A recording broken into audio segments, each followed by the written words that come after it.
하나님 말씀은 누가복음 5장 10절부터 11절 말씀입니다. 누가복음 5장 10절에서 11절. 누가복음 5장 10절에서 11절. 우리 찾으셨으면 같이 한음성으로 합독하도록 하겠습니다.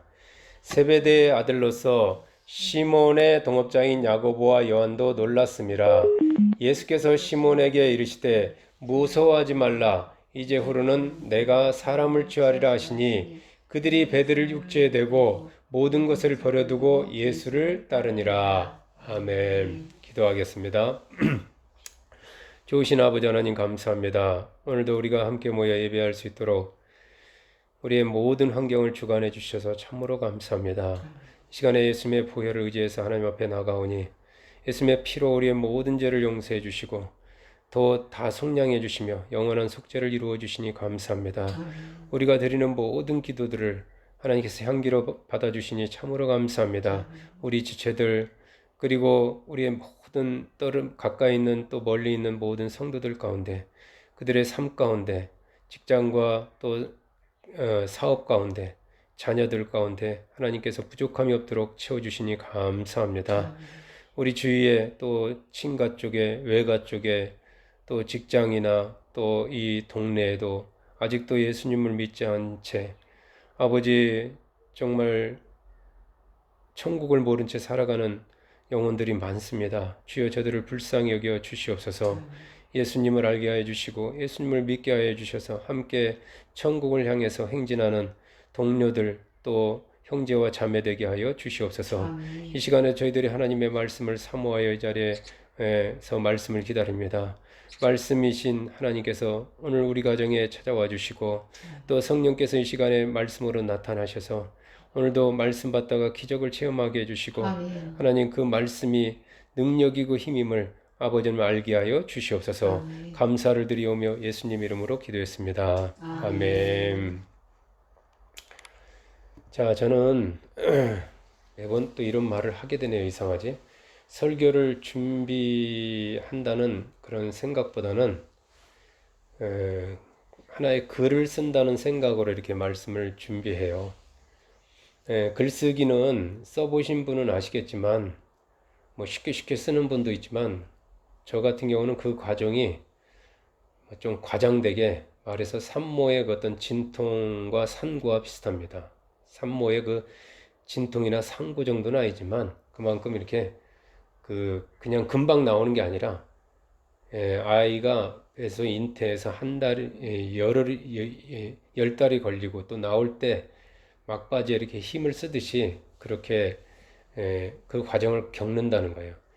먼저 주제를 잡고 그리고 그 주제에 맞는 본문을 택하고 때로는 본문을 먼저 택하고 주제를 정하고 그리고 전체적인 그런 초안을 잡은 다음에 그다음에 단어 하나 문장 하나하나를 다 다듬습니다.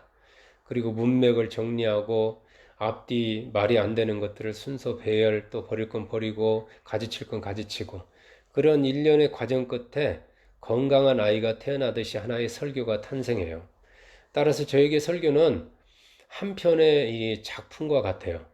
이 과정에서 가장 중요한 것이 바로 성령님과의 교감입니다. 그때그때마다 성령님께서 주시는 영감을 따라서 성령께 이렇게 초점을 맞추면서 말씀을 다듬고 수정하기를 이렇게 몇 시간째 하다가 비로소 한 편의 설교가 탄생해요. 오늘도 마찬가지 그런 과정을 통해서 어제 밤부터 오늘 아까 방금 전까지 그 과정을 거쳐서 이 설교가 탄생하였습니다. 자, 오늘 말씀의 주제는 버림과 떠남입니다. 버림과 떠남. 어부 베드로는 아침에 그 깊은 데로 가서 그물을 내려 가지고 고기를 잡으라는 그 목수 예수님의 말씀에 순종하여 그 깊은 데로 가서 그물을 내립니다. 아시겠지만 그 시간은 그물을 내리는 시간이 아닙니다. 그런데 놀랍게도 그 결과 그물이 찢어질 정도로 많은 고기를 잡습니다. 베드로는 믿을 수 없는 이 기적 앞에 머리가 하얘질 정도로 그렇게 깜짝 놀라고 말아요. 그의 동업자였던 야고보와 요한 역시 베드로 가서 고기 잡는데 너무 고기가 많아서 그 요한과 야고보의 배까지 부르게 된 거거든요. 그들 역시 이 놀라운 기적 앞에 함께 놀랍니다. 그럴 수밖에 없는 것이 이 갈릴리 바다에서 수십 년째 부모 때부터 한다면 수십 년에 걸쳐서 고기 잡는 일로 그냥 잔뼈가 굵은 그들이었지만 평생에 밤이 아닌 아침에 그리고 그 깊은 데서 이렇게 많은 고기를 잡아본 적이 없기 때문에 그렇습니다. 이 엄청난 기적을 눈앞에서 경험한 베드로는 깊은 데로 가서 고기를 잡아보라고 말씀하신 그 예수님에 대해서 혹시 이분이 하나님이 아니신가?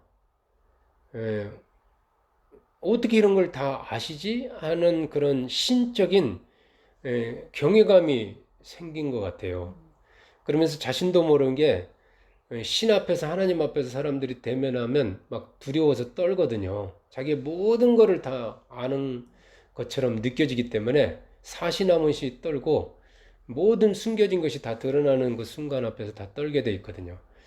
그 역시 그런 순간을 경험하면서 그 예수님 무릎 앞에 그냥 그 무릎 바로 아래에 엎드려 버립니다. 신 앞에 엎드리듯이. 그래서 고백을 합니다. 주여 나를 떠나소서.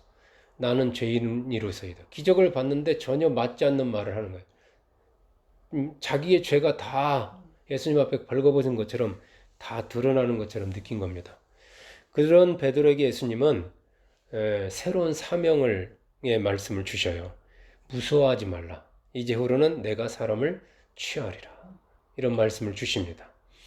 이 말씀은 주님께서 어부 베드로를 주님의 제자로 부르시면서 그에게 주시는 인생의 새로운 비전이자 사명입니다.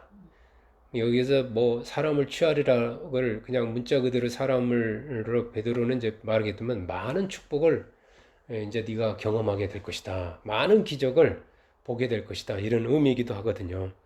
주님은 여기서 취하리란 말은 사로잡으리라라는 뜻이에요. 주님은 물고기 잡는 일밖에 모르던 그냥 기적이라는 게 없어요. 그냥 하루하루 그냥 자기가 노력한 만큼 잡고 뭐 걷던 사람이었던 베드로에게 이제부터는 물고기 대신에 사람을 사로잡아 취하는 새로운 꿈과 비전을 주시는 거죠. 지도자가 된다는 것이죠. 그러면 다시 말하면 이 말씀을 들은 베드로뿐만 아니라 그 같은 동업자였던 야고보와 요한도 그 말씀을 듣고 베드로를 육지에 대고 자기들이 가진 모든 것을 버려두고 예수님을 따릅니다. 예수님의 첫 번째 제자들이 탄생하는 순간이죠.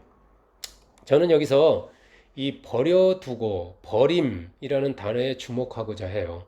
베드로는 사람을 낚는 어부가 되라는 예수님의 말씀을 듣자마자 순간의 망설임도 없이 지금까지 자신이 의지했던 배와 그물을 버려두고 예수님을 따릅니다. 선택이죠. 버리고 따름. 지금까지 어부라는 그의 직업을 바꿔버립니다. 그리고 친숙했던 그 갈릴리 바다라는 직장을 떠나면서 그의 인생 목표까지 물고기에서 사람으로 완전히 바꿔버려요. 업종 변경, 대상 변경, 모든 걸 바꿔버립니다. 모든 걸 처음부터 다시 시작하는 그런 일을 그는 감수합니다. 심지어 그의 동업자였던 야고보와 요한 형제는 그의 부모조차도 버리고 주님을 쫓습니다. 우리는 모든 것을 버리고 주님을 따른 베드로의 이 결단을 보면서 주님의 제자로서 주님을 온전히 따르려면 자기가 가지고 있는 모든 것을 버려야만 그 한다는 그것에 큰 부담감을 이 버리는 것에 포커스가 자꾸 맞춰집니다.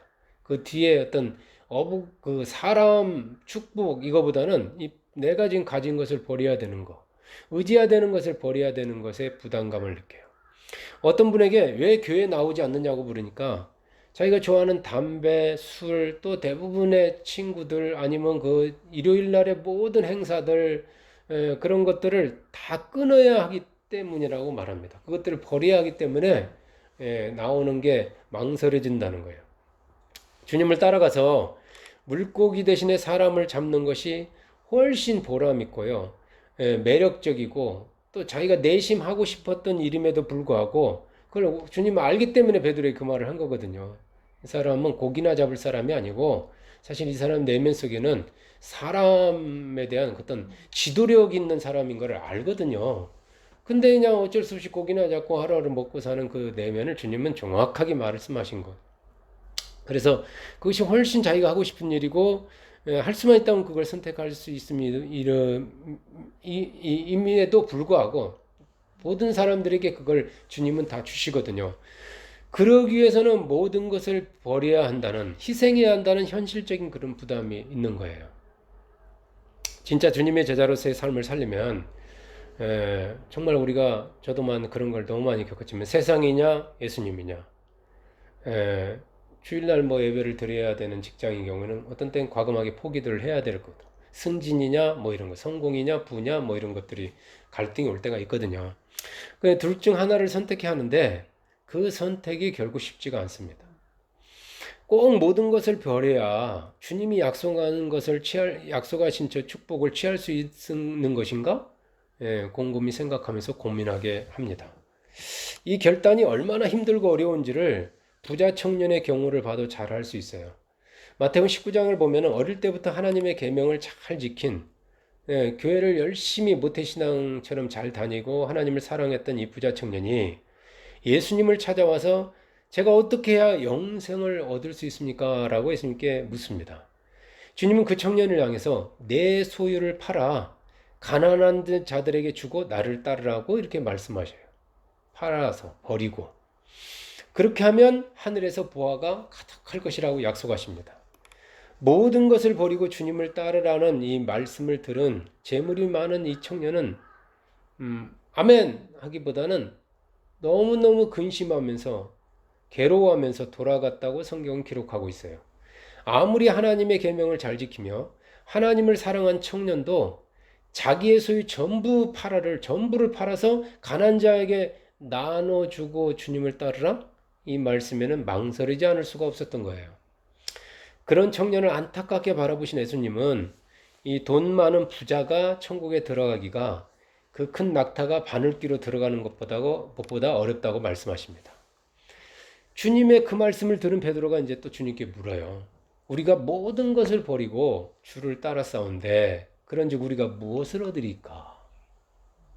일찍이 배와 그물을 버려두고 지금 주님을 쫓은 베드로가 장차 자기가 받을 상에 대해서 물은 거예요. 그것에 대한 보상이 뭡니까? 라고. 그런 베드로와 제자들 향해 예수님께서 말씀하십니다. 세상이 새롭게 되어서 인자가 자기 영광의 보좌에 앉을 때 주님이 영광의 구름을 타고 올 때 나를 따르는 혹은 따랐던 너희도 12보좌에 앉아서 이스라엘 12지파를 너희가 심판하리라. 또 내 이름을 위하여 집이나 형제나 자매나 부모나 자식이나 전토를 벌인 자마다 여러 배를 받고 또 영생을 상속하리라. 상속자가 된다. 하나님의 복을 상속하게 될 것이다. 라고 말씀하시요. 주님과 복음을 위해서 모든 것을 버린 자에게 주님은 천국에서의 영생과 함께 주님의 보좌에 앉아서 함께 왕노릇할 것과 이 땅에서 주와 복음을 위해 버린 것에 그 수십 배, 수백 배의 보상을 약속하고 계시는 거예요. 모든 것을 버리는 큰 희생을 감수하고 주님을 따르는 이들에게 주님은 장차 그 희생과는 비교도 할 수 없는 어마어마한 보상을 천국에서 약속하고 계시는 것입니다. 오늘날 오래 교회를 다닌 사람이라면 이 말씀을 한 번 이상은 들어보았을 거예요. 따라서 적어도 예수님을 주님으로 고백하는 사람이라면 이 말씀 앞에 갈등하지 않을 수 없을 것입니다. 이 땅에서 모든 것을 버리고 주와 복음을 위해 살면 장차 천국에서 엄청난 상급을 받는다는 것을 믿으면서도 많은 사람들이 부자 청년처럼 여러 가지 현실적인 이유로 아직도 자기 자신과 세상을 버리지 못해서 힘들어하면서 세상과 주님 사이에서 갈등하고 있어요. 아마 이 천국 갈 때까지 이 갈등은 계속될 겁니다. 저는 그런 분들을 위해서 여기서 버림에 대해 좀 다른 각도로 말씀을 드리고자 해요. 많은 분들이 내게 있는 모든 것을 버림을 내가 움켜쥐고 있는 것을 내려놓음이나 혹은 내 안에 있는 것을 이렇게 비우는 것으로 이해합니다. 내려놓음, 비움, 버림 이런 같은 개념으로 이해해요. 버려야 되는데, 나를 비워야 되는데, 또 지금 내가 쥐고 있는 거 다 내려놓아야 되는데, 욕심을 비워야 되고 욕심을 버리고 다 그렇게 생각하죠. 무엇을 그렇다 보니까 무엇을 버린다는 것이 꼭 내게 있는 소중한 것을 내게 지금 내가 필요한 것을 지금 내가 누리는 것을 빼앗기는 그런 손해를 보는 느낌입니다. 예. 이 버림이나 비움이나 내려놓음은 사실 인간 본연의 욕심이나 탐심의 죄와 관련이 있는 용어예요. 예, 아까 비유에 다 욕심이죠. 사실 주님께서 부자 청년에게 그의 소유를 가난한 자에게 나눠주라고 하실 때도 실상은 내 이웃의 집이나 물건을 탐내지 마라. 탐내지 마라는 십계명을 근거로 그 청년의 내면의 탐심에 대해서 말씀하고 계시는 거예요. 나의 소유를 버리라는 말은 그래서 탐심의 죄를 버리라는 말과 같은 의미입니다. 탐심, 욕심, 그 죄, 그게 죄라는 거죠. 탐심이. 탐심은 우상숭배다라는 말씀도 있잖아요. 따라서 모든 것을 버리지 못하고 주님을 따르지 못할 때는 이 죄를 버리지 못하는 탐심죄를 버리지 못한 것으로 인해서 양심의 가책을 많이 받고요. 늘 그것 때문에 뭔가 마음에 이게 부담, 그걸 안고 살아가는 거예요.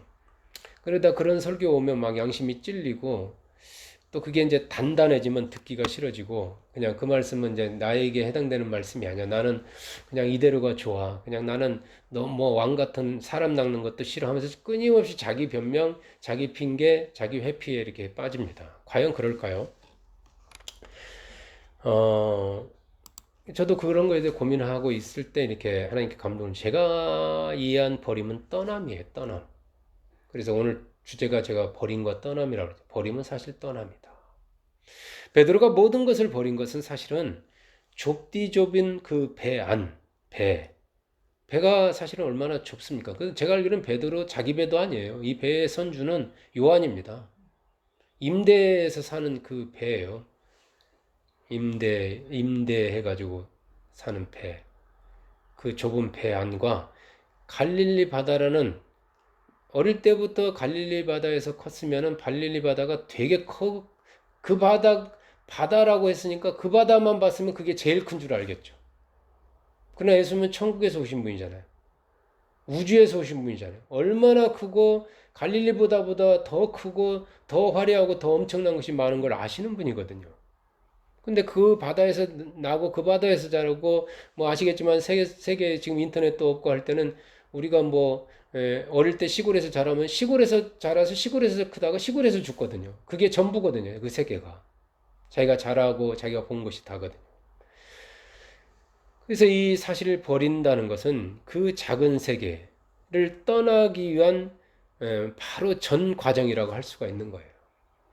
다시 말해서 모든 것을 버리면 내가 주인이 되어서 내가 지금까지 주인이 돼가지고 익숙하고 친숙했던 그 고기만 잡던 그 작고 어쩌면 익숙한 어쩌면 편안한 그렇기 때문에 익숙하기 때문에 편안한 어떤 그 아날로그의 세계 그 아날로그의 삶을 떠나서 하나님을 주인 삼아서 보다 더 넓고 더 다양하고 더 풍성한 더 많은 것을 경험할 수 있는 그 사람을 낳는 더 넓은 세계, 아날로그와 디지털, 그런 세계를 향해 떠남과 같은 거예요.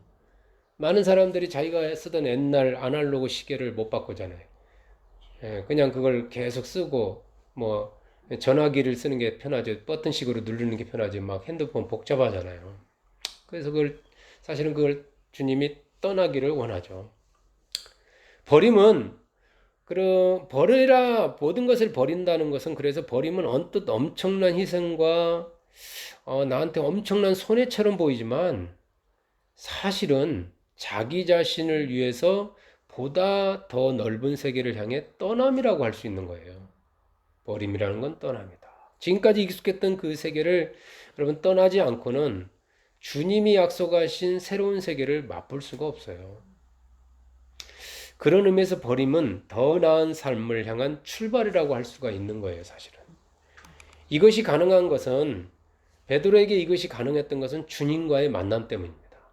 베드로가 모든 것을 버리고 새로운 세상을 향해 떠날 수 있었던 것도 사실은 직전에 말씀이 의지하여서 얕은 물가를 떠나서 깊은 데로 가서 그물을 내려서 고기를 잡아본 경험 때문에 그런 거예요. 그전까지는 자기 힘으로 밤이 맞도록 속에서 잡은 것이 없었거든. 이건 너무 쉬웠고 너무 다른 거예요. 다른 세상인 거예요. 베드로는 주님을 만나서 주님의 말씀을 듣고 그 말씀대로 행하여서 기적을 경험하는 순간 자기가 지금까지 경험하고 소유하고 있는 경험했던 모든 것들이 얼마나 작고 또 그게 자기는 가장 가치 있고 가장 소중해서 배, 그물, 물고기 그게 전부였거든요. 그게 최고. 누가 훔쳐가랴, 누가 그거를 만지랴, 그거 없으면 어떻게 살까 그렇게 전전긍긍에 살았는데 그게 얼마나 무가치한지 얼마나 그게 작은 것인지를 깨달은 겁니다. 주님을 만나고 나서. 그런 버림이라는 것은 마치 독수리가 둥지를 떠난 것 같아요. 독수리가 진정한 독수리가 되기 위해서는 지금까지 안락하게 지냈던 그것도 자기 둥지도 아니거든요. 아까 임대라고 그랬잖아요. 그 어미가 만들어준 둥지였거든. 근데 여기서 어릴 때부터 낳고 자라고 하다 보니까 그게 익숙해진 거예요. 그게 편한 거예요. 거기서 비바람도 막죠. 짐승도 해주죠. 사실은 다 어머지 독수리, 부모 독수리가 다 해주는 건데, 진정한 그런 독수리가 되기 위해서는 지금까지 자기가 의지했던 안락했던 둥지를 버리고 떠나야 합니다. 만약에 새끼 독수리가 그 둥지를 떠나는 것을 망설이고 주저한다면 그는 결코 진정한 독수리가 될 수가 없어요. 진정한 독수리가 되기는커녕 그 둥지에서 굶어 죽거나 다른 맹수들에게 잡혀 먹힐 것입니다. 이래도 죽고 저래도 죽어요. 독수리가 독수리가 되기 위해서 아니 살기 위해서라도 반드시 둥지를 떠나야 합니다. 그것은 위험한 일일 수도 있어요. 둥지를 떠나서 발을 밖으로 내딛는 순간 청길 낭떠러지 아래로 떨어져 죽을 수도 있어요. 아니면 능숙하게 날기도 전에 더 강한 짐승의 밥이 될 수도 있습니다. 독수리가 이 둥지를 떠나지 못하는 것은 사실 이 둥지에 대한 탐심, 둥지를 아끼고 둥지를 사랑하고 둥지를 좋아하는 그 탐심보다도 사실 그 내면의 두려움과 그 공포가 사실은 독수리로 하여금 둥지를 떠나지 못하게 하는 더 근본적인 원인일지도 모릅니다. 사실은. 엄청난 기적을 체험한 베드로가 주님을 향해서 주여 나를 떠나소서 나는 죄인으로서다이다. 이는 고백은 다른 말로 하면 주님 저는 이곳 갈릴리바를 떠날 수가 없어요. 저는 그냥 어부로서 살고 싶어요. 는 말과 같다고 할 수 있어요. 이후부터는 사람을 취하리라는 그 말씀을 듣기도 전에 나를 떠나소서 뜬금없이 주님에게 나를 가만히 내버려둬 이 말을 한 것을 보면 주님을 만나서 말씀을 경험한 순간 베드로는 이제 이곳 갈릴리 바다를 떠나서 주님과 함께 새로운 세계로 나가야 할 것을 직감했는지도 모릅니다. 어떤 사람들이 그런 거 말해요. 내가 예수 믿으면 아마 나 목사가 될지도 몰라. 되어야만 할지도 몰라. 그래서 나는 아예 처음부터 안 믿어. 그게 안 돼. 뭐 이런 사람이랑 같아요. 그런 베드로를 향해서 주님이 먼저 주신 말씀이 바로 무서워하지 말라입니다. 물론 베드로가 지금 주님을 무서워하는 수도 있어요. 그래서 나를 무서워하지 말라일 수도 있지만 여기서 주님 다른 의미도 있습니다. 무서워하지 말라. 미지의 세계, 사람을 낚으려면 그 갈릴리 바다를 떠나야 되거든요. 그런 갈릴리 바다를 떠나서 미지의 세계에 대한 그 무서움과 두려움, 그리고 그 미래에 대한 공포와 그 불안이 이 베드로 하여금 떠남을 방해하는 그것 때문에 주님이 무서워하지 말라고 했는지도 모릅니다. 사실은 탐심과 함께 이 두려움이 우리를 뭔가를 떠나지 못하게 하는 원인입니다. 두려움을 두려워하지 말라고 하신 주님은 장차 베드로가 사람을 취하는 사람이 될 것을 말씀하셔요. 다시 말하면 갈릴리 바다의 닭 대신에 닭에서 진짜 하늘을 나는 독수리가 될 것을 말씀하고 계십니다. 이 말은 그 말 속에 너는 사람을 낚는 어부가 될 것이다 하면 너는 여기를 떠나야 돼 이 말이거든요. 사실은 너는 세상에서 사람을 취하는 어부로 선택되었어. 지금까지 갈릴리 바다에서 고기를 잡은 것은 사람을 취하기 위한 과정이요, 연습이었어. 너는 사실 닭이 아니고 독수리야. 내가 독수리가 되려면 이 둥지를 떠나야 해. 여기를 떠나야 하는 거야. 둥지를 떠나는 것을 무서워하지 마. 라고 말씀하고 계시는지도 모릅니다. 저와 여러분은 하나님 나라의 왕 같은 제사장이에요. 아까 주님이 모든 것을 버리고 주님을 따른 저에게는 뭐가 있습니까? 예수님이 그랬잖아요. 세상이 회복됐을 때 너희가 12보좌에 앉아서 12지파를 너희가 심판하고 다스리게 된다. 심판한단 말은 다스린다는 거다. 너는 왕 같은 제사장이야. 우리도 마찬가지야. 그리고 하나님의 유업을 이을 하나님의 상속자로는 택함을 받았습니다. 독수리가 되기 위해서는 둥지를 떠나 어미 독수리를 따라 날아가야 하듯이 우리가 하나님의 상속자가 되기 위해서는 내가 의지하던 것을 떠나서 왕이신 주님을 따라가야 합니다. 그 주님을 따라가서 하나님의 상속자로서 여러 가지를 배워야 해요. 네. 둥지를 떠나지 못하게 하는 탐심과 이 두려움을 이기게 하는 것이 바로 믿음입니다. 믿음. 주님께서 둥지를 떠나는 사람들에게 상급을 약속하시는 이유, 부자 청년에게 네가 많은 네 가진 소유를 다 버리고 가난한 사람에게 팔아서 너가 나를 따르게 되면 하늘에서 보화가 많을 것이다 약속하신 이유. 이 왜 자꾸 상급을 약속하실까? 이유는 사실은 탐심을 이기게 하기 위해서인지도 몰라. 지금 네가 가지고 있는 것보다 더 큰 것이 너한테 기다리고 있어. 그 탐심을 이기게 하려면 그 지금 것을 사랑하는 것에 대한 그 탐하고 있는 것에 대한 그거보다 더 좋은 것에 대한 믿음이 생겨야 되거든요. 그래서 주님은 어쩌면 그런 상급을 주시면서까지 약속하시면까지 그 탐심을 이기게 하시려고 하는지도 모릅니다. 아브라함 본토 친척 아비 집을 떠나서 내가 지시할 땅으로 가라. 그리하면 복의 근원이 될 거다. 지금보다도 더 큰 복을 네가 받을 거라는 하나님의 말씀을 듣고 그때 믿음이 생겼어요. 그 믿음으로 본토 친척 아비 집을 떠나기로 결단해. 버리고 떠나죠. 그 믿음이 오니까. 믿음이 와야 돼요. 야곱은 진정한 장자가 되기 위해서 믿음으로 부모를 떠나 외삼촌 나본의 집으로 갑니다. 여기 있어봐야 형의 등살에서 말은 뭐 장자 명부를 받았다고 하지만 장자 되기는 틀렸거든요. 그래서 어머니가 가라고 하니까 얼른 갔겠죠. 물론 형이 무서워서도 그랬겠지만 요셉은 하나님께 주신 꿈을 이루기 위해서 비록 타의에 의했지만 믿음으로 아버지와 형제를 따라 애굽에 갑니다. 애굽을 형제들에게 팔려서 애굽에 갔어도 그가 실망하지 않았던 것도 하나님에 대한 믿음, 그 꿈을 주신 하나님을 믿기 때문에 그가 실망하지 않았던 거예요. 버림을 당해도 무엇을 버려도 어디를 떠나도 두려워하지 않고 계속 전진할 수 있는 것, 소멸되지 않는다는 그 믿음이 있기 때문에 그렇습니다. 모세도 바로의 공주의 아들이라는 타이틀과 안락한 삶이 있는 이집트 왕궁을 떠나서 믿음으로 백성들 속으로 미디안 땅으로 들어갑니다. 그곳에서 칼 대신에 지팡이를 들고 100만 대군 대신에 몇 마리 양을 치면서 얼핏 이전과는 비교도 안 되는 그런 처가살이를 하면서 초라한 삶을 살지만 하나님은 그를 버리시지 않고요. 40년 후에 그를 300만 명의 이스라엘 백성을 인도하는 데 사용하시고 하늘 그 왕자의 자리에 앉히십니다. 왜 그가 그런 걸 감수했을까요? 왜 그런 걸 기꺼이 그가 받아들였을까요? 믿음이 있기 때문에 그래요. 하나님에 대한 믿음과 말씀에 대한. 버림이나 비움 그리고 내려놓음은 실제로는 떠남입니다. 그리고 이 버림은 누구를 위한 희생이 아니고 바로 자기 자신을 위한 떠남인 거예요. 여러분 세수를 담그려면 헌 가죽 부대를 버리고 떠나야 합니다. 가죽 부대 내 입장에서 중심으로 하면 가죽 부대를 버리는 거고 가족 부대의 입장에서는 이별이죠. 떠나야 합니다. 주님이 약속하신 새로운 세계를 경험하려면 옛 세계를 떠나야 합니다. 주님이 말씀하시는 그 살고자 하면 죽을 것이고 죽고자 하면 살 것이라는 말씀은 제대로 살려면 떠나라는 말씀입니다.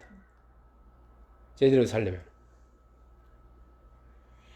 어디를 향해서 어디에서 떠나야 할까요? 진짜 우리는. 베드로는 그 배와 그물을 떠났는데 갈릴리 바다를 떠났는데 우리는 어디를 향해서 가야 될까요? 바울은요 믿음으로 사는 그 복음 세계를 향해서 믿음으로 사는 그 복음 세계가 지금보다 더 좋다는 그 예수님을 만나고 나서 그런 확신이 오면서 자기의 전부를 바쳤던 자기 인생을 걸었던 율법 행위의 세계를 떠납니다. 그 가말리엘 문화생에서 그 율법을 해서 장차 대제사장까지 바라볼 수 있었던 그 자리를 버리고 떠나요. 자기 의로 내 힘으로 구원받고 내 힘으로 살아야만 하는 그런 자기중심적인 그런 죄인으로서의 그 종교세계, 종으로서의 그 삶, 이 세계를 떠나서 주님의 의를 믿는 하나님의 자녀로서 하나님의 은혜를 받아서 누리는 그런 복음 중심의 신앙세계를 향해서 떠났던 겁니다. 믿음으로 사는 그 세계, 하나님이 공급해 주시는 은혜로 사는 그 세계를 그는 더 좋은 걸로 여겼던 거예요. 여러분, 진짜 떠나야 하는 것은 하나님 중심적인 삶을 향해서 지금까지 살던 자기 중심적인 그 삶의 방식이에요. 저는 이 말을 계속 많이 합니다. 자기 중심적인 그 세계를 떠나서 그 상대적인 그 세계, 너와 나와 비교되는 모든 게 사람 중심인 그 세계에 대해 절대적인 하나님의 세계, 그 하나님 중심의 말씀 중심의 세계를 향해서 떠나야 하는 것입니다. 이 세상의 가치를 추구하는 대신에 하나님 나라의 가치를 추구하는 삶을 향해서 떠나야 하는 것입니다. 여러분, 깊은 데로 가서 그물을 내리는 것은 두려운 일이에요. 사실은 어색한 일입니다. 불편한 일입니다. 그렇지만 주님은 그 세계에 놀라운 고깃대를 축복으로 예비해 놓고 계셔요. 그 놀라운 고깃대를 축복으로 예비해 놓고 깊은 데로 가서 그물을 내리라고 하시지, 우리 죽이려고 떠미는 게 아닙니다. 우리 놀리려고, 주님을 막 믿고 주님의 뭐 종이 되어서 막 그냥 그렇게 살고 막 그냥 로봇처럼 살게 하려고 하시는 게 아니에요. 여러분, 내가 가보지 않은 미지의 세계, 내가 경험해보지 않은 낯선 것들에 대해서 두려워하지 마시기 바랍니다. 여러분, 코로나 지금 굉장히 많이 얘기해요. 그러면서 코로나 이후의 세계에 대해서 너무너무 막 상상을 하면서 두려워하고 막 그럽니다. 어떤 분이 이렇게 피의자 신분으로 소환을 받았다가 그 극단적인 선택을 하는 경우가 있어요. 사람들 앞에 노출되어서 자기 명예, 자기 것, 자기가 했던 것들이 또 가족에게 피해를 주고 그런 상처를 줄 것이 두려워서 스스로 목숨을 끊어버리는 거죠.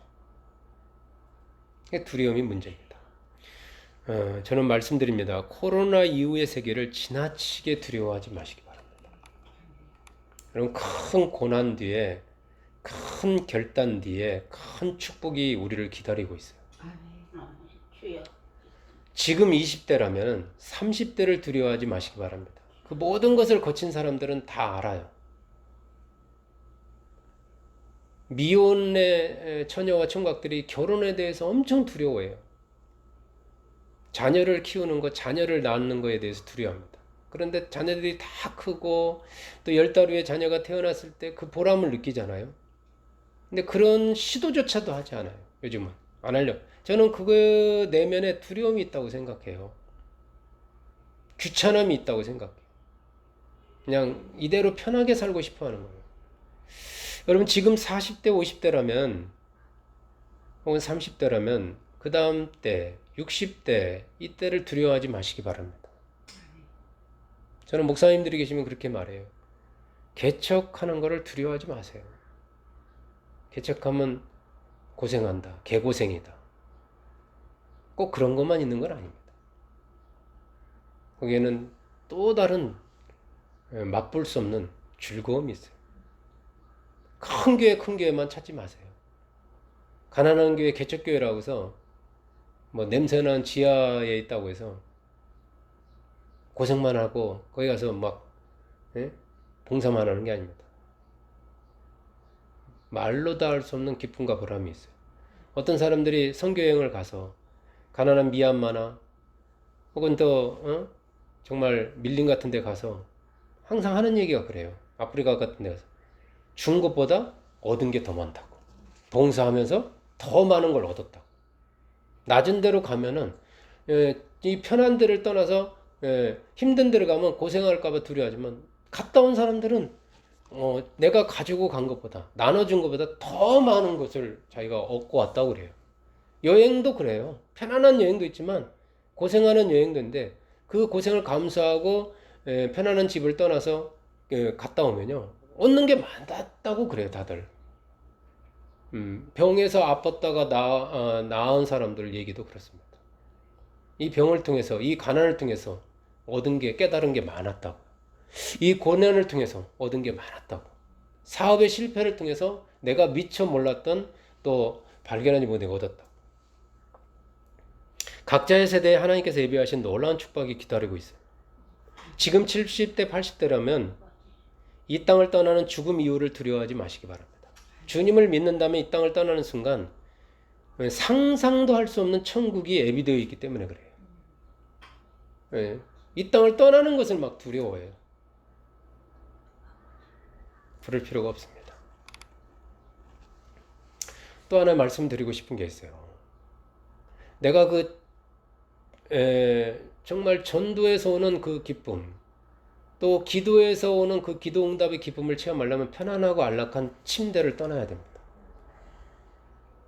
침대에서 뒹굴뒹굴하고 있는 한, 우리 몸이 씨앗인데 그 씨앗이 그 침대에서 땅에 떨어져 죽지 않는 한 아무런 열매도 없어요. 아무런 기쁨도 없어요.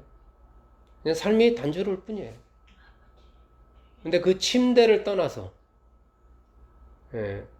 광야의 현장에 가서 혹은 골방에 들어가서 외로움과 고독감 속에서 지낼 수 있지만 하나님의 기쁨, 하나님의 응답, 하나님의 기적을 체험하는 거예요. 저는 목사님들에게 그래요. 지금 너무나 힘든 목사님들에게 개척도 못하고 하는 분들, 그냥 부목사 자리 이제 그만하시고 개척하시죠. 뭐 그럴 때가 있어요. 물론 불이 필요합니다. 뭐 말씀이 필요합니다. 그렇게 말하기도 합니다. 여러분, 주님과 주님의 말씀을 믿고 모든 것을 버리는 것, 즉 주님께 주신 비전과 사명과 꿈을 향해서 떠나는 것을 두려워하지 마시기 바랍니다. 바다의 물고기 대신에 하나님이 예비하신 사람들이 기다리고 있어요. 부모와 형제와 자매와 전투를 벌이는 거 두려워하지 마세요. 또 다른 부모가, 또 다른 자매와 형제가, 또 다른 땅이 우리를 기다리고 있더라고요. 새로운 땅이. 베드로처럼, 또 아브라함이나 신앙의 선배들처럼, 모세처럼 주님을 신뢰하고 과감하게 믿음으로, 물론 믿음이 와야 되겠죠. 옛것을 떠나서 새로운 것을 향해서 도전해 보시기 바랍니다. 좋은 일이 있을 겁니다. 자, 오늘 말씀을 여기까지 전해드리고 우리 같이 또 합심해서